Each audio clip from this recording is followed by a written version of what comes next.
Selamat pagi bersama saya, Cindy Raja. Mari kita awali pagi ini dengan semangat baru, motivasi hidup sehat dan inspirasi yang akan membawa kita lebih dekat kepada kebugaran fisik, mental, dan spiritual. Perubahan kecil dalam hidup kita hari ini bisa menjadi langkah besar menuju umur panjang yang penuh kebahagiaan. Bersama kita akan merangkul kisah kemenangan, wawasan menarik, dan kekuatan harian yang berakar pada kebesaran Sang Pencipta. Tetap bersama kami di program Renungan Pagi, di mana setiap kata adalah dorongan untuk hari yang lebih baik. Kita mulai pagi ini dengan penuh syukur dan harapan menuju hidup bugar selamanya. Ditulis oleh Kai Kusma bersama Pendeta Denny Kanajo. Selamat mendengarkan.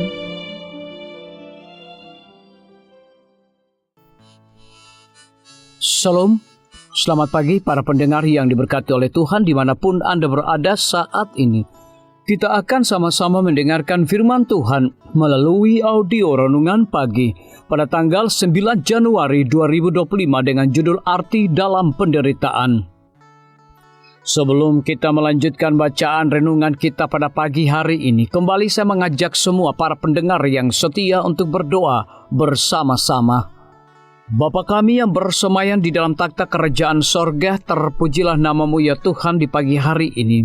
Kami bersyukur dan berterima kasih oleh karena rahmat-Mu begitu besar bagi hidup kami. Kami akan merenungkan kebenaran firman Tuhan. Kami butuh kuasa Roh Kudus-Mu. Terima kasih Tuhan Yesus, ampuni kami Bapa, karena kami sudah berdoa hanya di dalam nama Tuhan Yesus, Juru Selamat kami. Amin. Ayat inti kita terambil di dalam 1 Petrus pasal yang pertama ayat yang ke-7. Demikian firman Tuhan. Maksud semuanya itu ialah untuk membuktikan kemurnian imanmu yang jauh lebih tinggi nilainya daripada emas yang fana, yang diuji kemurniannya dengan api, sehingga kamu memperoleh puji-pujian dan kemuliaan dan kehormatan pada hari Yesus Kristus menyatakan dirinya. Mari kita ikuti penjelasannya. Saat menderita, kita mudah kehilangan harapan. Dr. Viktor E. Frankl yang mengalami kengerian di kamp konsentrasi Perang Dunia Kedua diminta untuk membawakan presentasi kepada sesama penderita di hari-hari terakhir yang mengerikan sebelum pembebasan. Dia memulai dengan hipotesis bahwa situasi kita bukanlah situasi terburuk yang dapat kita bayangkan. Inilah poin-poin yang dia buat untuk menanamkan harapan kepada mereka yang putus asa dari bukunya yang berjudul Man Search for Meaning. Poin yang pertama, sangat sedikit dari kerugian-kerugian yang tidak dapat tergantikan, sebagian besar bisa dipulihkan atau dicapai kembali, seperti kesehatan, keluarga, kebahagiaan, kemampuan, profesional, kekayaan, atau kedudukan dalam masyarakat. Poin yang kedua, meskipun peluang mereka untuk bertahan hidup tampak kecil, mungkin 1 dari 20, selalu ada kemungkinan bahwa peluang besar akan datang tiba-tiba.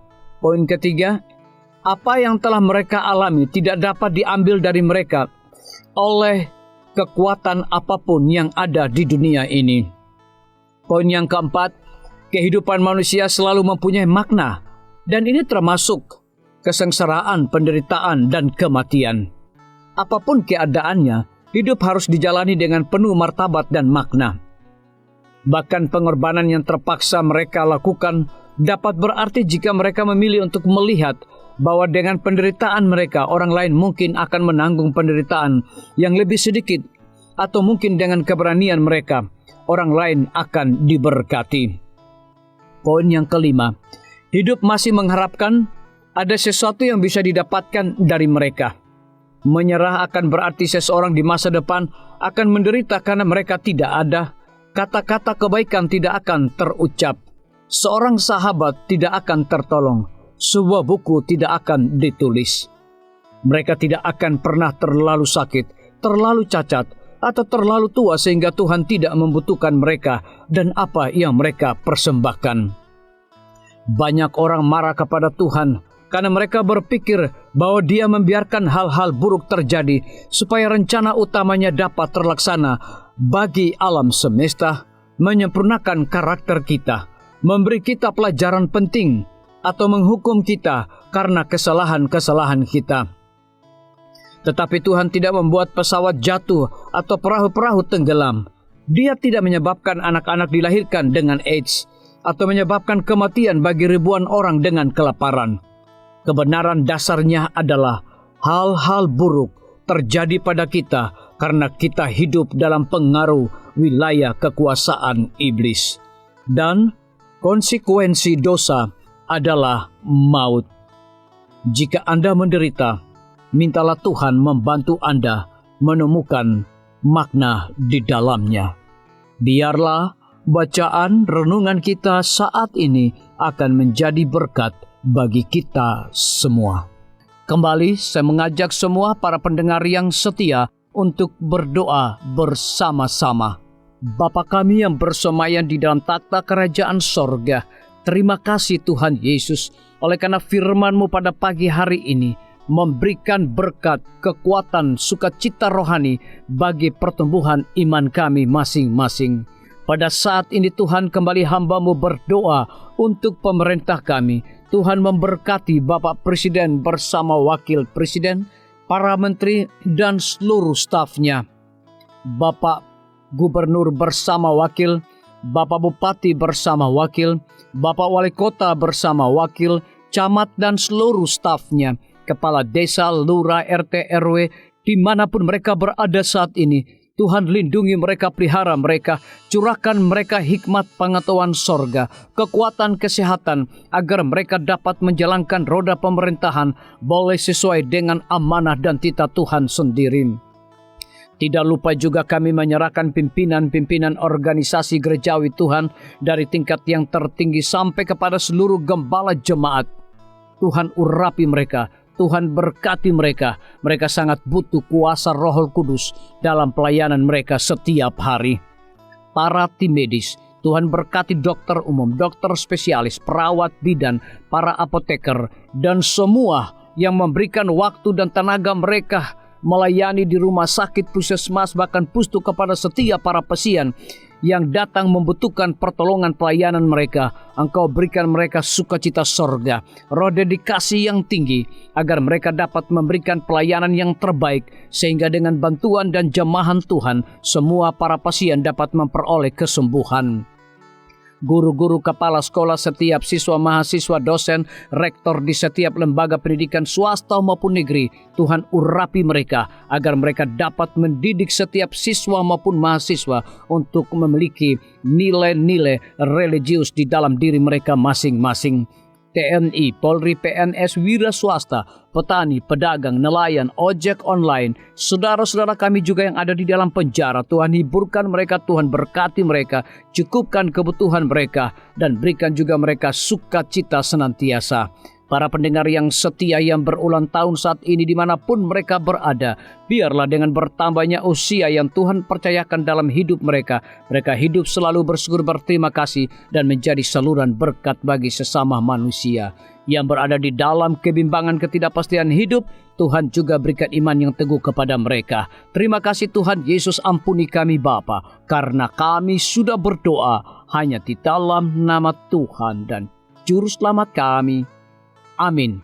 Kembali saya mengajak semua para pendengar yang setia untuk berdoa bersama-sama.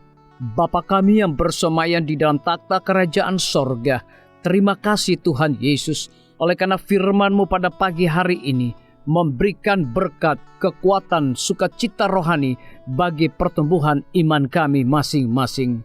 Pada saat ini Tuhan, kembali hamba-Mu berdoa untuk pemerintah kami. Tuhan memberkati Bapak Presiden bersama Wakil Presiden, para menteri dan seluruh stafnya. Bapak Gubernur bersama Wakil, Bapak Bupati bersama Wakil, Bapak Wali Kota bersama Wakil, Camat dan seluruh stafnya, Kepala Desa, Lurah, RT, RW, dimanapun mereka berada saat ini. Tuhan lindungi mereka, pelihara mereka, curahkan mereka hikmat pengetahuan sorga, kekuatan, kesehatan, agar mereka dapat menjalankan roda pemerintahan boleh sesuai dengan amanah dan titah Tuhan sendiri. Tidak lupa juga kami menyerahkan pimpinan-pimpinan organisasi gerejawi Tuhan dari tingkat yang tertinggi sampai kepada seluruh gembala jemaat. Tuhan urapi mereka, Tuhan berkati mereka. Mereka sangat butuh kuasa Roh Kudus dalam pelayanan mereka setiap hari. Para tim medis, Tuhan berkati dokter umum, dokter spesialis, perawat bidan, para apoteker, dan semua yang memberikan waktu dan tenaga mereka melayani di rumah sakit, puskesmas, bahkan pustu kepada setiap para pasien yang datang membutuhkan pertolongan pelayanan mereka. Engkau berikan mereka sukacita sorga, roh dedikasi yang tinggi, agar mereka dapat memberikan pelayanan yang terbaik, sehingga dengan bantuan dan jamahan Tuhan, semua para pasien dapat memperoleh kesembuhan. Guru-guru, kepala sekolah, setiap siswa, mahasiswa, dosen, rektor di setiap lembaga pendidikan swasta maupun negeri, Tuhan urapi mereka agar mereka dapat mendidik setiap siswa maupun mahasiswa untuk memiliki nilai-nilai religius di dalam diri mereka masing-masing. TNI, Polri, PNS, wira swasta, petani, pedagang, nelayan, ojek online, saudara-saudara kami juga yang ada di dalam penjara, Tuhan hiburkan mereka, Tuhan berkati mereka, cukupkan kebutuhan mereka, dan berikan juga mereka sukacita senantiasa. Para pendengar yang setia yang berulang tahun saat ini dimanapun mereka berada, biarlah dengan bertambahnya usia yang Tuhan percayakan dalam hidup mereka, mereka hidup selalu bersyukur, berterima kasih, dan menjadi saluran berkat bagi sesama manusia. Yang berada di dalam kebimbangan ketidakpastian hidup, Tuhan juga berikan iman yang teguh kepada mereka. Terima kasih Tuhan Yesus, ampuni kami Bapa, karena kami sudah berdoa hanya di dalam nama Tuhan dan Juru Selamat kami. Amin. Demikian firman Tuhan yang telah kita dengarkan. Semoga hari ini menjadi berkat bagi kita semua. Sampai jumpa. Tuhan memberkati.